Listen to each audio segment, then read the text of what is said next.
എനിക്കൊരു കടം വീട്ടാനുണ്ട്. ഞാൻ ഇത്രയും വർഷമായിട്ട് ആരോടും ഞാനൊരു നന്ദി ഇതുവരെയും പറഞ്ഞിട്ടില്ല. മോഹൻലാലിൻ്റെ അച്ഛനുണ്ട്, ഫ്ലൈറ്റ് സാറുണ്ട്. അപ്പം ലാലി എന്നൊരു റിക്വസ്റ്റ് ചെയ്ത് അച്ഛൻ്റെ ടിക്കറ്റ് ഒരു യാത്ര ചെയ്തോട്ടെ. പറങ്കി അണ്ടിയിൽ വാറ്റിയ ഒരു പ്രത്യേക തരം ചാരായം. എൻ്റെ മദറിൻലോ എന്ന് പറഞ്ഞാൽ ഹെഡ് മിസ്ട്രസ് ആയിട്ട് റിട്ടയർ ചെയ്ത ഒരു ലേഡിയാണ്, വളരെ സ്ട്രിക്റ്റാണ്. അപ്പോൾ അപ്പം ഞാൻ പറഞ്ഞു, അത് ആരും മദറിൻലോ അറിയാതെ നിങ്ങൾ മാനേജ് ചെയ്താൽ കുഴപ്പമൊന്നുമില്ല. അതൊന്നും അറിയില്ല, കുഴപ്പമില്ല, ഫ്രണ്ടിലൊരു സൈഡ് റൂമുണ്ട്. അപ്പോൾ അങ്ങനെ മാനേജ് ചെയ്യാമെന്ന് വിചാരിച്ചു. വളരെ പ്രഷ്യസ് ആയിട്ട് കൊണ്ടുവന്നാണ്, പ്രസ്റ്റീജ് ഡ്രിങ്കുമാണ്. അതിങ്ങനെ കൊണ്ടുവന്ന് Shri seven arts Vijayakumar, very tall handsome producer, distributor, ഇങ്ങനെ കൊണ്ടുവന്നിട്ട് അല്പ കോൺഫിഡൻസ് കൂടിയെന്ന് തോന്നുന്നു, ഇങ്ങനെ ഒന്ന് കൈ വീശിയിട്ടിട്ട് അത് വീടിൻ്റെ മുറ്റത്ത് തന്നെ ഇട്ട് പൊട്ടിച്ചിട്ട് അത് എങ്ങനെയാണെന്ന് അറിയില്ല, സെക്കൻഡുകൾക്കുള്ളിൽ അതൊക്കെ റിമൂവ് ചെയ്തു. പക്ഷെ എൻ്റെ മദറിൻ്റെ അകത്ത് നിന്ന് വന്നിട്ട്, കെമിസ്ട്രി അധ്യാപിക കൂടിയാണ്, ഇവിടെ സ്പിരിറ്റ് നടക്കുന്നുണ്ടല്ലോ. അപ്പം ഞാൻ പറഞ്ഞില്ല, സ്പിരിറ്റ് ഒന്നും ഇല്ല, തോന്നിയായിരിക്കുമല്ലോ. അല്ലല്ല, സ്പിരിറ്റിൻ്റെ സ്മെല്ല് എനിക്കറിയാം, ലാബിൻ്റെ സ്മെല്ല് എനിക്കറിഞ്ഞൂടെ, സ്പിരിറ്റിൻ്റെ സ്മെല്ലുണ്ട് എന്ന് പറഞ്ഞാൽ എപ്പോഴും മദ്യമാണെന്നുള്ളത് അങ്ങനെ ഇമാജിൻ ചെയ്യുന്നില്ല. അതുകൊണ്ട് രക്ഷപ്പെട്ടു. പക്ഷേ ആ സീനിൽ റിയലായിട്ട് നമ്മുടെ കൂടെ ഉണ്ടായിരുന്ന ആർട്ടിസ്റ്റുകൾ പലരും കരഞ്ഞുപോയി. കാരണം ഇത്രയും നല്ലൊരു ഡ്രിങ്ക് മിസ്സായതിൽ അവർക്ക് എല്ലാവർക്കും അന്ന് ഗ്ലിസറിൻ ഇടാതെ നമ്മുടെ കൂടെ ഉള്ളവർ കരയുന്നത് ഞാൻ കണ്ടു. ഏറ്റവും ഒരിക്കലും പറയാൻ പാടില്ലാത്ത ചില രഹസ്യങ്ങൾ ഉണ്ടെങ്കിൽ അത് നമുക്ക് ജഗദീഷിനോട് പറയാം. ഒരുപാട് കാര്യങ്ങളുണ്ട്. ഞാൻ വേറെ എന്തോ കാര്യം പറയാൻ ഞാൻ പ്രാർത്ഥിച്ചുകൊണ്ടിരിക്കുക. പക്ഷെ കുറച്ച് കൂടുതൽ പറയും. അങ്ങനെയൊന്നും അല്ല. എനിക്കൊരു കാര്യം അവിടെ ഉണ്ടായിരുന്നത് അവിടെ വെച്ചു. അപ്പം ഇതിൻ്റെ അകത്ത് പോയപ്പോൾ ഇയാള് തന്നെ പോയിട്ട് 2 ഗ്ലാസ് എടുത്തു. എന്നിട്ട് അവിടുത്തെ മേശപ്പുറത്ത് വെച്ചു. അത് അമ്മയൊന്നും അറിയില്ല, അതൊക്കെ ഞാൻ നോക്കി.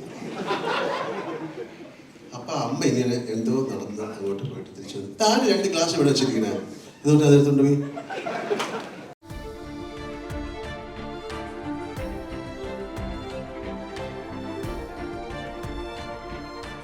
Own your pride. Pride Diamond Collections by Joya Lucas, world's favorite jeweler. എല്ലാവർക്കും നമസ്കാരം.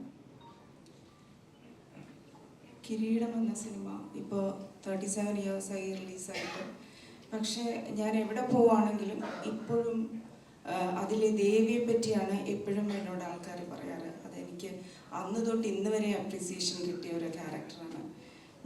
എന്നെ 2-3 ദിവസം മുമ്പ് സിബി സാർ വിളിച്ചപ്പോൾ ഞാൻ ഉറപ്പായിട്ടും വരാമെന്ന് പറഞ്ഞു. കാരണം എനിക്കൊരു കടം വീട്ടാനുണ്ട്. ഞാൻ ഇത്രയും വർഷമായിട്ട് ആരോടും ഞാനൊരു നന്ദി ഇതുവരെയും പറഞ്ഞിട്ടില്ല. എന്നെ വിശ്വസിച്ച് ഈ ഒരു ക്യാരക്ടർ, ഇത്രയും നല്ലൊരു ഓപ്പർച്യൂണിറ്റി എനിക്ക് തന്നതിന് സിബി സാറിനോട്, ഉണ്ണിച്ചേട്ടൻ, ദിനേശ് പണിക്കർ, വിജയകുമാർ സാർ, എല്ലാവരോടും, കുമാർ സാർ, എല്ലാവരുടെയും പേര് പറയണമെന്നുണ്ട്. ഏറ്റവും കൂടുതൽ ലാലേട്ടൻ്റെ അടുത്ത് ഏറ്റവും നല്ലൊരു സപ്പോർട്ടിങ് കോസ്റ്റാറായിട്ട് നിന്നതിന് എനിക്കറിയില്ല ഇതിൽ കൂടുതൽ എന്താ പറയേണ്ടതെന്നുള്ളത്. വളരെ സന്തോഷമുണ്ട്. തിരിച്ചും ഈ ഒരു എല്ലാവരെയും കാണാൻ സാധിച്ചതിലും ഇവിടെ വന്ന് നിൽക്കാൻ പറ്റിയല്ലോ. Thank you so much. എല്ലാവർക്കും നമസ്കാരം. ഇവിടെ നിൽക്കുമ്പോൾ ശരിക്കും പറഞ്ഞാൽ പഴയ എൻ്റെ കൂടെ അഭിനയിച്ചവരെ ഓർത്ത് സങ്കടമുണ്ട്, പുതിയ രീതിയിൽ ഇങ്ങനെ വരുന്നതിൽ സന്തോഷമുണ്ട്. എന്തായാലും നമ്മളെ വിട്ടു പിരിഞ്ഞു പോയവരെ ഓർക്കാൻ അവർ പരലോകത്തിരുന്ന് ഒരു പക്ഷേ ഈ സംഭവങ്ങൾ കാണുന്നുണ്ടായിരിക്കും, സന്തോഷിക്കുന്നു. അവർക്ക് വേണ്ടി നമുക്കൊരു 30 സെക്കൻഡ്സ് എണീറ്റ് നിന്ന് ഒരു മൗനം.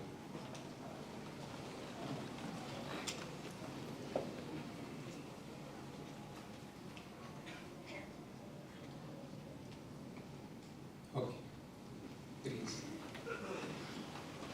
37 വർഷങ്ങൾക്ക് മുമ്പാണ് കിരീടം ഇറങ്ങുന്നത്. അന്ന് ഉണ്ടായിരുന്നവരിൽ ഇപ്പോൾ എനിക്ക് തോന്നുന്നു ജീവിച്ചിരിക്കുന്നത് ശ്രീ മോഹൻലാലും, പാർവതിയും, ഞാനും, ജഗദീഷും, ഉഷയും, ബാക്കി എല്ലാവരും നമ്മളെ വിട്ട് പോയിരിക്കും.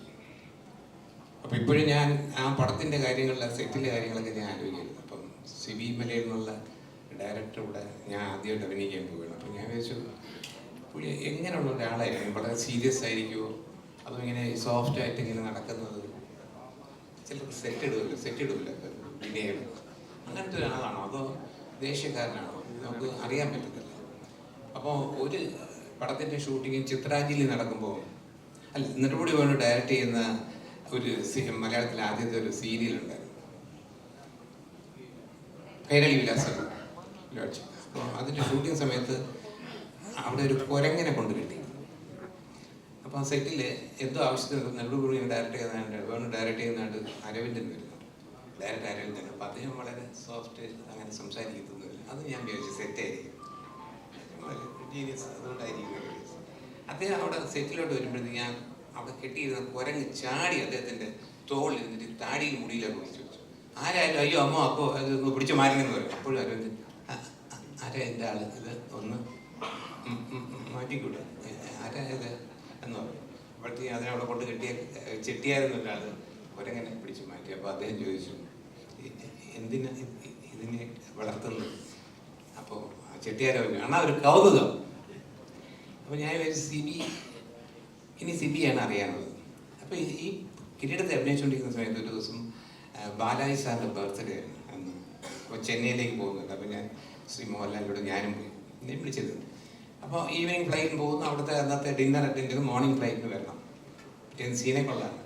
അങ്ങനെ ഞാൻ അവിടെ വൈകുന്നേരത്തെ ഫ്ലൈറ്റ് ഞങ്ങൾ പോയി അവിടുത്തെ അറ്റൻഡ് ചെയ്ത് പിറ്റേന്ന് എയർപോർട്ടിൽ വന്നപ്പോഴത്തേക്കും എല്ലാവരുടെ ടിക്കറ്റും ഓക്കെ, എൻ്റെ ടിക്കറ്റും ഓക്കെ ഇല്ല. ഞാനും മോഹൻലാലിട്ടൊക്കെ കോമ്പിനേഷൻ സീനുള്ളത്. ഞാൻ ആകെ ടെൻഷൻ അടിച്ചിരിക്കുമ്പോൾ മോഹൻലാലിൻ്റെ അച്ഛനുണ്ട് ഫ്ലൈറ്റ്, അച്ഛൻ സാറുണ്ട്. അപ്പം ലാലി എന്നൊരു റിക്വസ്റ്റ് ചെയ്ത് അച്ഛൻ്റെ ടിക്കറ്റ് ഒരു രാജു യാത്ര ചെയ്തോട്ടെ. അതേ പറഞ്ഞാൽ അയ്യോ ഓക്കെ ഷൂട്ടിംഗ് നടക്കട്ടെ. പക്ഷെ അവിടെ എയർപോർട്ടിൽ അവർ സമ്മതിച്ചില്ല. വെയിറ്റിംഗ് ലിസ്റ്റ് സ്ഥിരം 10 പോകുന്നതാണ്, അന്ന് എൻ്റെ വെയിറ്റിംഗ് ലിസ്റ്റ് 1 ഞാൻ പോയില്ല. അങ്ങനെ ഇവരെല്ലാം പോയി, ഞാൻ ചെന്നൈയിൽ അന്നത്തെ മദ്രാസിൽ അവിടെ നിന്നുപോയി. പിറ്റേ ദിവസം ഫ്ലൈറ്റിലാണ്. അപ്പോൾ ഞാൻ വിചാരിച്ചു അവിടെ സീൻ ഷൂട്ടിങ്ങിന് ഞാനില്ലാത്ത സീൻ എന്ത് വന്നു പറഞ്ഞ് എന്നെ CB കൊല വിളിക്കും, അതാണ് ഇതാണെന്നൊക്കെ വിചാരിച്ചു. അങ്ങനെ ഞാൻ പേടിച്ച് സെറ്റിൽ ചെന്നു. മാർക്കറ്റാണ് സെറ്റ് ഇടുന്ന സമയം. സെറ്റിൽ ചെല്ലുമ്പം അന്ന് ഷൺമോഹണ്ണനാണെന്ന് എൻ്റെ പ്രൊഡക്ഷൻ്റെ ചീഫ് മാൻ. വളരെ ടെററാണ് പുള്ളി, എല്ലാവരും ഫയർ ചെയ്യും ഒക്കെ ചെയ്യുന്ന ഒരു ടെററായിരുന്നു പുള്ളി. അപ്പോൾ പുള്ളി എന്ത് പറയുന്നുള്ള സംഭവം പുള്ളി വന്നോടനെ എന്നെ കണ്ടിട്ട് മൈൻഡ് ചെയ്യുന്നില്ല. നന്നായി ഒരു ദിവസം ഷൂട്ടിങ് നിർത്തിയല്ലോ, ഇവിടെ മാർക്കറ്റ് ആൾക്കാരെ കുറിച്ചിട്ട് ഇങ്ങനെ ചെയ്യാൻ പാടുണ്ടോന്നൊക്കെ പറഞ്ഞു. ഞാൻ അടുത്തത് CBയുടെ കൂടെ ഇനി അത് അദ്ദേഹത്തിൻ്റെ വായി നമ്മുടെ ഞാൻ പതുക്കെ അടുത്തതിന് സോറി പുള്ളി സ്ഥിരം കാണാൻ സോറി, അത് കുഴപ്പമില്ല, ഞാൻ അഡ്ജസ്റ്റ് ചെയ്തെടുത്തിട്ട് രാജുവിൻ്റെ ക്ലോസപ്പ് എടുത്തത് കുഴപ്പമൊന്നുമില്ല, എല്ലാം നന്നായിരുന്നില്ല ഫംഗ്ഷൻ. അപ്പോഴാണ് എനിക്ക് മനസ്സിലായത് CB ഒറിജിനലി അങ്ങനെയാണ്. അരവിന്ദൻ്റെ കാര്യം പറഞ്ഞു, അല്ലാതെ ഒരു സെറ്റല്ല, ഒരു പ്രത്യേകിച്ച് അഭിനയിക്കുന്ന രീതിയൊന്നും.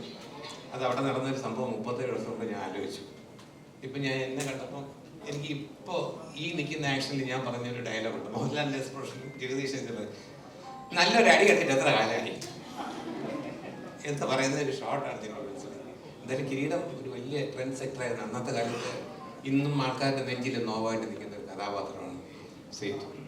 അതൊരു സേതുമാധവൻ നമുക്ക് മറക്കാൻ പറ്റില്ല. അതിൻ്റെ 2ാം ഭാഗം ആയിട്ട് പേര് ചെങ്കോൽ വന്നപ്പോൾ നജീബും ജഗദീഷിൻ്റെ കൂട്ടുകാരൻ ഞങ്ങൾ രണ്ടുപേരും അതിലും ഉണ്ടായിരുന്നു. അപ്പോൾ ആ പടം ഇപ്പോൾ നല്ല രീതിയിൽ അന്ന് കണ്ട മാതിരിയല്ല, നമ്മൾ പുതിയൊരു എന്താ പറയുക ഒരു വിഷ്വൽ ട്രീറ്റ് ആയിരിക്കും ഇപ്പോഴത്തെ പടം. ഇപ്പം നിങ്ങൾ കാണുന്നില്ലേ ഇതിനകത്ത് കണ്ട കളർ ഷീൽസ് എല്ലാം ഉണ്ടല്ലോ, അതൊക്കെ അന്നത്തെ ഷീൽസ് ഒന്നുമില്ല. അന്നത്തെ ഇങ്ങനെ കുറച്ച് ഷീൽസേ ഉള്ളൂ.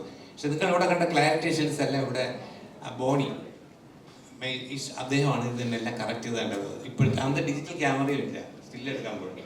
അപ്പോൾ അതെല്ലാം ഭംഗിയായിട്ട് വന്നിട്ട് അതുപോലെ തന്നെ പിക്ചർ ക്വാളിറ്റി ഉണ്ടോ. ഞാൻ എൻ്റെ കുറച്ച് സീൻസ് ബോണി എന്നെ വിളിച്ച് കാണിച്ചു. ബോണിയായിട്ട് എങ്ങനെ പരിചയം പറഞ്ഞാൽ എൻ്റെ ചോട്ടാ മുമ്പ് റിലീസ് ചെയ്തപ്പോഴും നല്ല ക്വാളിറ്റി ആയിരുന്നു പടം, നല്ല സൂപ്പർ.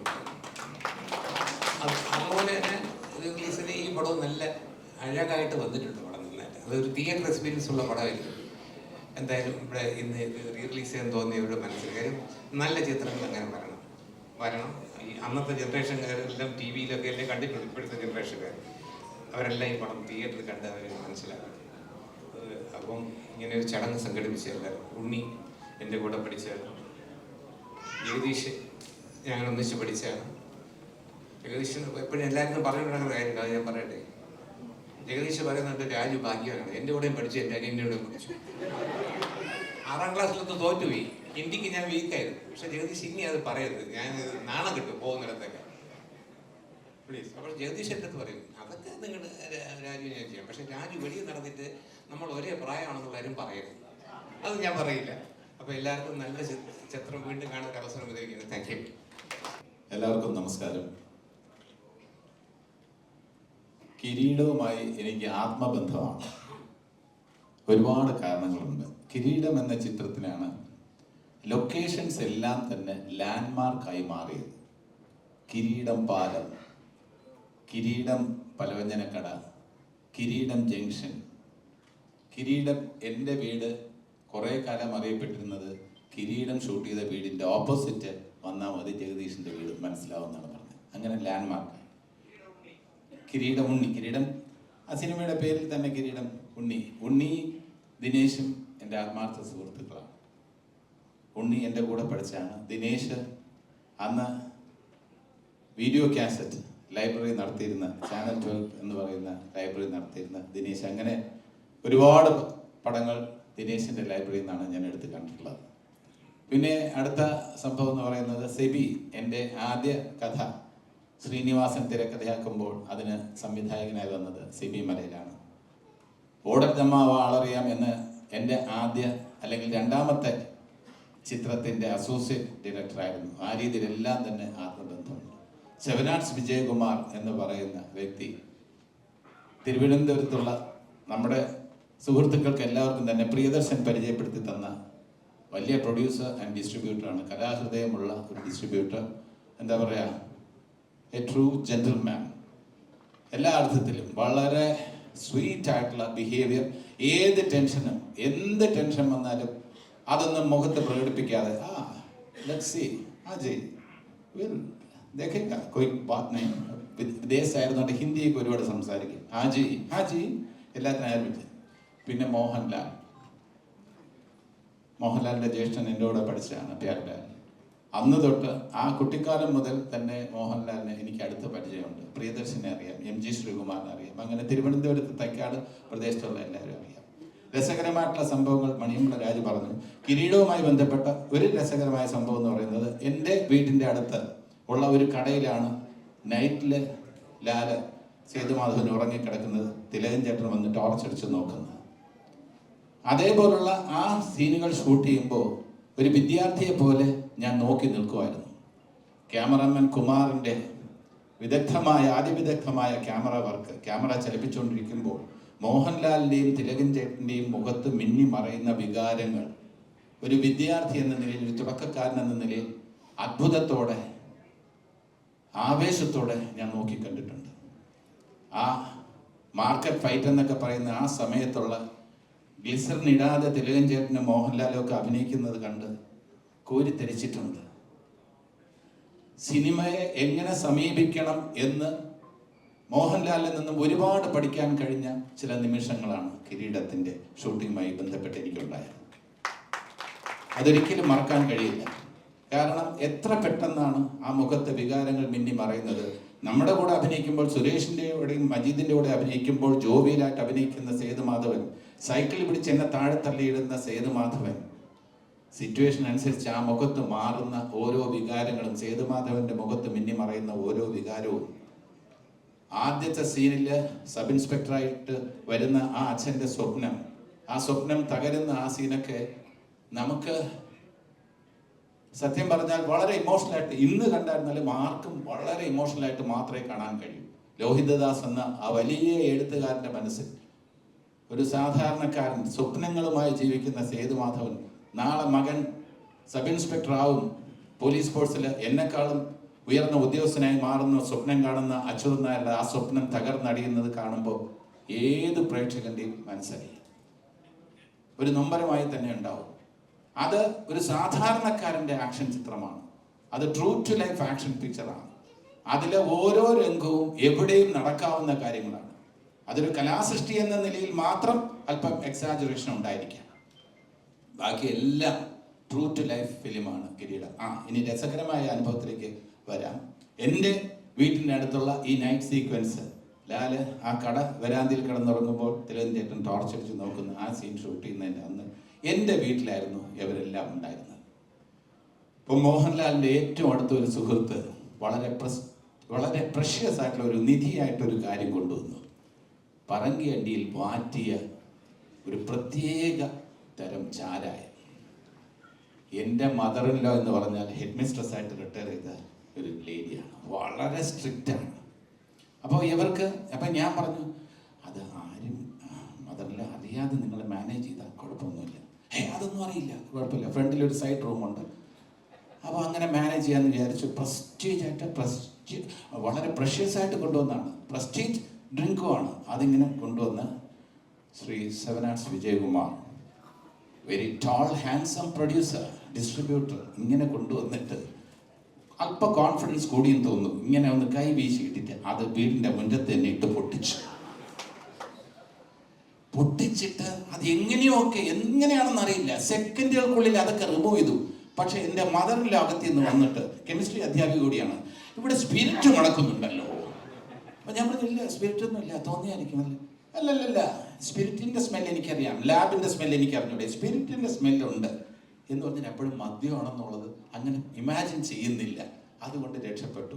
പക്ഷേ ആ സീനിൽ റിയലായിട്ട് നമ്മുടെ കൂടെ ഉണ്ടായിരുന്ന ആർട്ടിസ്റ്റുകൾ പലരും കരഞ്ഞുപോയി. കാരണം ഇത്രയും നല്ലൊരു ഡ്രിങ്ക് മിസ്സായതിൽ അവർക്ക് എല്ലാവർക്കും അന്ന് ഗ്ലിസറിൻ ഇടാതെ നമ്മുടെ കൂടെ ഉള്ളവർ കരയുന്നത് ഞാൻ കണ്ടു. ഇതൊക്കെയാണ് രസകരമായിട്ടുള്ള അനുഭവങ്ങൾ. അപ്പോൾ ഇങ്ങനെ ഒരു ചിത്രം വർഷങ്ങൾക്ക് ശേഷം Parvathy, thank you so much, പാർവതിയുടെ നേരിട്ട് വർഷങ്ങൾക്ക് ശേഷം കാണുന്നു. ബ്രില്യൻ്റ് ആയിട്ടുള്ള ഒരു പെർഫോമൻസ് പാർവതിയുടെയും ഉണ്ടാകും. ദേവി എന്ന് പറയുന്നത് ആ മുറപ്പെണ്ണിൻ്റെ വിചാരങ്ങൾ നമുക്കൊക്കെ സിമ്പതി തോന്നും. ആ കല്യാണം യാത്ര ഇങ്ങനെ പോകുമ്പോൾ മാറി നിന്ന് നോക്കുന്ന സേതുമാധവൻ, അത് ഏത് കാമുകൻ്റെയും ആ മനസ്സിലെ വ്യഥയൊക്കെ നന്നായിട്ട് വന്നിട്ടുണ്ട്. അപ്പോൾ കിരീടം എന്ന് പറയുന്നത് നമ്മുടെ മനസ്സിൽ ഏറ്റവും അധികം അഭിമാനത്തിൻ്റെ ഒരു പ്രതീകമാണ്. അതോടൊപ്പം നൊമ്പരത്തിൻ്റെയും കൂടെ ഒരു പ്രതീകമാണ്. നമ്മുടെ കൂടെ ഉണ്ടായിരുന്ന പലരും ഇന്ന് ഇല്ല, അതിൽ നമുക്ക് വളരെയധികം വേദനയുണ്ട്. പക്ഷേ അവരുടെ എല്ലാം തന്നെ പെർഫോമൻസുകൾ ഇന്നും നമ്മുടെ മനസ്സിലുണ്ടാവും. ഇത് ക്രിസ്ത്യേട്ടൻ്റെ ആയിക്കോട്ടെ, ശങ്കരാടി സാറിൻ്റെ ആയിക്കോട്ടെ, കൊച്ചിൻ അനീഫ്കയുടെ ആയിക്കോട്ടെ, അങ്ങനെ മാമുക്കയുടെ ആയിക്കോട്ടെ, എൻ്റെ അച്ഛനായി അഭിനയിച്ച ഒടുവിൽ ആശാൻ്റെ ആയിക്കോട്ടെ, അതെല്ലാം തന്നെ നമുക്ക് ഒരിക്കലും ശ്രീനാഥൻ്റെ ആയിക്കോട്ടെ, ഇങ്ങനെ ഓരോരുത്തരുടെയും അവിസ്മരണീയമായ മുരളിയുടെ അഭിനയം. എനിക്കിങ്ങനെ പേരെടുത്ത് പറഞ്ഞാൽ അതിലെ ക്യാരക്ടേഴ്സാണ് നമ്മുടെ മനസ്സിൽ വരുന്നത്. ഹൈദ്രോസിൻ്റെ ആ നടന്നു വരുന്ന ആ മസിൽ കാണിച്ചിട്ടുണ്ട്, ആ വരുന്ന കീരക്കാണ തപ്പ് എന്ന് പറയുന്ന ആ സംഭവത്തിൽ ജിമ്മൊക്കെ ആയിട്ട് വരുന്ന ഹനീഫ്കയുടെ ആ ഷൂട്ടിംഗ് സമയത്തുണ്ടായ ഇവരുടെ എല്ലാം തിക്കുറി സാറിൻ്റെ ഒക്കെ ആ നല്ല നല്ല നിമിഷങ്ങൾ, ഷൂട്ടിംഗ് സമയത്തുള്ള ആ നിമിഷങ്ങളൊന്നും തന്നെ നമുക്ക് മറക്കാൻ കഴിയില്ല. അങ്ങനെ നമ്മുടെ മനസ്സിൽ, പ്രേക്ഷകരുടെ മനസ്സിൽ മായാത്ത മുദ്ര പതിപ്പിച്ച കിരീടം ഇന്ന് മലയാള സിനിമയുടെ കിരീടമായി ഇന്നും നിലകൊള്ളുന്നു എന്നുണ്ടെങ്കിൽ, ഒരു ക്ലാസിക്കായി നിലകൊള്ളുന്നു എങ്കിൽ, അതിൻ്റെ ശില്പികൾ അഭിനന്ദനം അർഹിക്കുന്നു.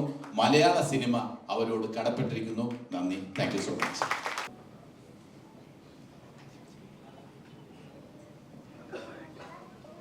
ഓഫ് ചെയ്ത് തന്നാണ്. Good evening.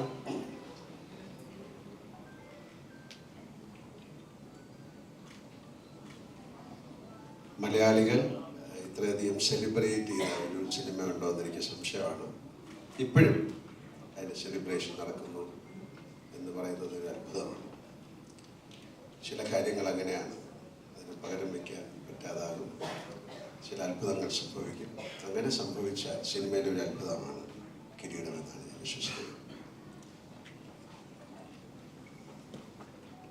കൂടെ അഭിനയിച്ച ആൾക്കാരെ പറ്റി പറയുന്നില്ല, കാര്യം അവരാരും നമ്മളെ വിട്ടു പോയിട്ടില്ല എന്ന് വിശ്വസിക്കുന്ന ഒരാളാണ് ഞാൻ. കാര്യം എല്ലാ ദിവസവും അവരെ കാണുന്നുണ്ട്, പക്ഷെ നമ്മൾ അഭിനയിക്കുന്ന ആ ഫ്രെയിമിൽ അവരില്ല. അതിലാരും ഇപ്പം ജീവിച്ചിരിപ്പില്ലെന്ന് സങ്കടത്തോടെ പിന്നെയാണ് മനസ്സിലാക്കുന്നത്. അപ്പം അവരുടെ മനസ്സിൽ ഓർക്കുന്നു എല്ലാവരെയും. രോഹിയുടെ ഒരുപാട് സിനിമകൾ പിന്നെ എനിക്ക് ചെയ്യാൻ സാധിച്ചിട്ടുണ്ട്.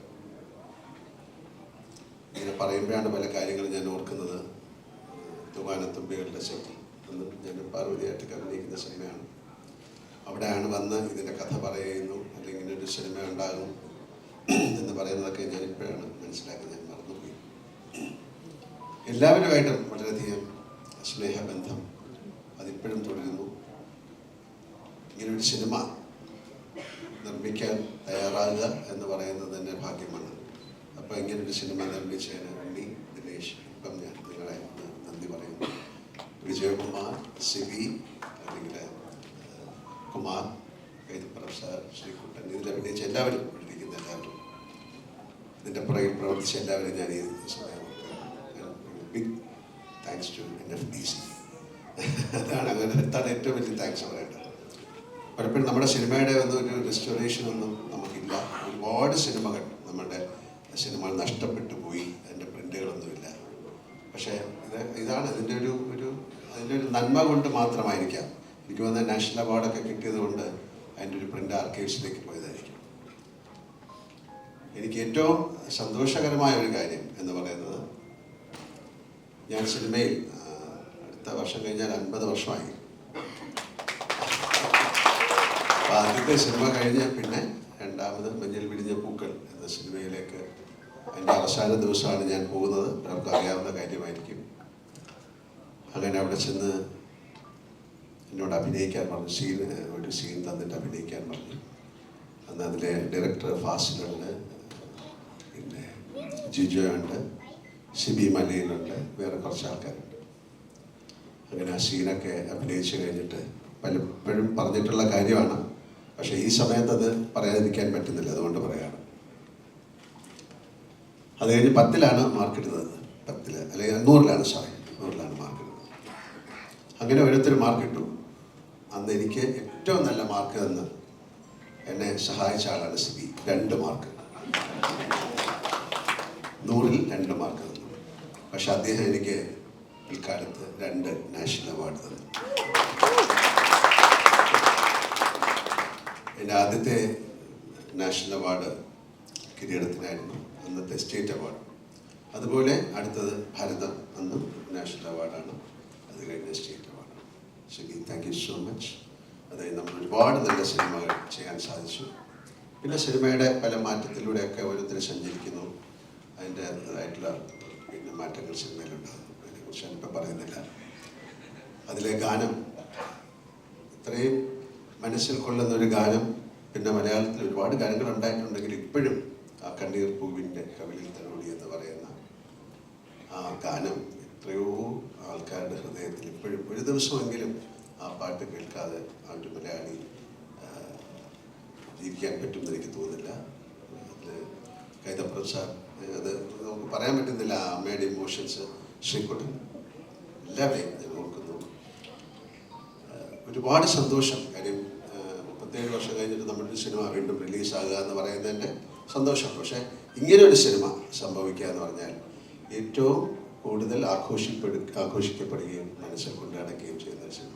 എനിക്ക് എൻ്റെ ജീവിതത്തിലെ ആസ് ആൻ ആക്ടർ എനിക്ക് ഏറ്റവും ഇഷ്ടപ്പെട്ട സിനിമകളിലൊന്നാണ് കിരീടം. പറയേണ്ട കാര്യമില്ല, ഒരുപാട് പേർക്ക്. സേതുമാധവൻ എന്ന് പറയുന്ന ആളുടെ ദുഃഖം ഞാനിപ്പം ഈയിടെ വീണ്ടും വന്നപ്പോഴാണ് അതിൻ്റെ ട്രെയിലർ കണ്ടത്. അപ്പം ഒരുപാട് കാര്യങ്ങൾ നമ്മുടെ മനസ്സിലേക്ക് ഓടിയെത്തി. ആൻഡ് ഏറ്റവും ഒരിക്കലും പറയാൻ പാടില്ലാത്ത ചില രഹസ്യങ്ങൾ ഉണ്ടെങ്കിൽ അത് നമുക്ക് ജഗദീഷിനോട് പറയാം. ഒരുപാട് കാര്യങ്ങളുണ്ട്. ഞാൻ വേറെ എന്തോ കാര്യം പറയാൻ ഞാൻ പ്രാർത്ഥിച്ചുകൊണ്ടിരിക്കുന്നു. പക്ഷെ കുറച്ച് കൂടുതൽ പറയും. അങ്ങനെയൊന്നും അല്ല. എനിക്കൊരു കാര്യം അവിടെ ഉണ്ടായിരുന്നത് അവിടെ വെച്ച്. അപ്പം ഇതിൻ്റെ അകത്ത് പോയപ്പോൾ ഇയാൾ തന്നെ പോയിട്ട് 2 ഗ്ലാസ് എടുത്തു. എന്നിട്ട് അവിടുത്തെ മേശപ്പുറത്ത് വെച്ചു. അമ്മയെന്ന് അറിയില്ല, അതൊക്കെ ഞാൻ നോക്കണം. അപ്പം അമ്മ ഇങ്ങനെ എന്തോ നടന്ന് അങ്ങോട്ട് പോയിട്ട് തിരിച്ചു വന്നു. താൻ 2 ഗ്ലാസ് ഇവിടെ വെച്ചിരിക്കണേ, ഇതുകൊണ്ട് അതെടുത്തോണ്ട് പോയി. അപ്പോൾ സാറിന് ഇടാതെ കരഞ്ഞു എന്നൊക്കെ പറയുന്നത് സത്യമാണ്. പക്ഷെ എന്തെങ്കിലും നിങ്ങൾക്ക് ജീവിതത്തിൽ ഏറ്റവും ആരോടും പറയാൻ പാടില്ല എന്ന് പറയുന്ന രഹസ്യം ജഗദീഷിനോടും പിന്നെ മണിയം പിള്ളരാജോടും. എന്തായാലും ആ സൗഹൃദം ഇന്നും നിൽക്കുന്നു. കിരീടം ഉണ്ണിയായാലും ഇപ്പം ഇതിൻ്റെ കാര്യം കിരീടം പാലം, ഒരു സിനിമയുടെ പേര് ഇതിനൊക്കെ ഇടുക എന്ന് പറയുന്ന അത്രത്തോളം ആ സിനിമയുമായിട്ട് ആ സ്റ്റേറ്റ് ബന്ധപ്പെട്ടിരുന്നു. കാര്യം ഇതൊരു ചുമ്മാ ഇടാൻ പറ്റില്ല, ഗവൺമെൻറ് അപ്രൂവലും കൂടെ വേണം. അതിലഭിനയിച്ച് എല്ലാവരെയും ഒരിക്കൽ കൂടി ഞാൻ ഓർക്കുന്നു. അതിൻ്റെ പുറകെ പ്രവർത്തിച്ച ആൾക്കാരെ ഓർക്കുന്നു. ലോകിതദാസിനെ പ്രത്യേകിച്ച് ഈ സമയത്ത് ഓർക്കുന്നു. And thank you sir once again for considering us and preserving this. Restoration is a big programme. നമ്മളെ ഒരുപാട് വർക്ക്ഷോപ്പുകളൊക്കെ വന്നിട്ടുണ്ട്. സാറ് പറയായിരുന്നു, തീർച്ചയായിട്ടും നിങ്ങളുടെ ആരുടെങ്കിലും ഇത്തരം പോസ്റ്ററുകളോ പഴയ ഫോട്ടോസോ അങ്ങനെയുള്ള ഈ സിനിമകളിലുണ്ടെങ്കിൽ കൊടുത്തു കഴിഞ്ഞാൽ റെസ്റ്റോർ ഇറ്റ്. അതിൻ്റെ ടോട്ടൽ അതിൻ്റെ കോൺസെപ്റ്റൊക്കെ മാറി. ഇപ്പം പണ്ട് ഫിലിം ബോക്സുകളിൽ എവിടെയെങ്കിലുമൊക്കെ കൊണ്ടിടും, പിന്നെ അത് കളഞ്ഞു പോകും. പക്ഷെ അതൊക്കെ മാറി. എന്തായാലും താങ്ക് യു സോ മച്ച്. എൻ്റെ പുറകിൽ ബോണി, അദ്ദേഹത്തിന് ഒരു സ്പെഷ്യൽ താങ്ക്സ് പറയുന്നു. Once again sorry okay. അല്ല, ഞാൻ ആരെങ്കിലും വിട്ടുപോയിട്ടുണ്ടെങ്കിലും വിജയകുമാറിൻ്റെ പേരിൽ ഞാൻ എല്ലാവർക്കും താങ്ക്സ് പറയുന്നു. Thank you so much. And ഇത് നല്ലത് സംഭവിക്കട്ടെ. ഇത് ഏറ്റവും കൂടുതൽ ആൾക്കാർ കണ്ട സിനിമയാണ്, പക്ഷെ അവർ കണ്ടത് വേറൊരു ഫോർമാറ്റിലാണ്. അതൊരു പുതിയ തിയേറ്റർ എക്സ്പീരിയൻസ് ആയിരിക്കും. ശ്രീമാധവൻ്റെ ദുഃഖത്തിലൂടെ ഒരിക്കൽ കൂടി സഞ്ചരിക്കാൻ സാധിക്കുക എന്ന് പറയുന്നത് ഒരു പക്ഷേ ഒരു പുതിയ അനുഭവമായിട്ട് മാറട്ടെ. Thank you so much. Wishing you all A wonderful evening.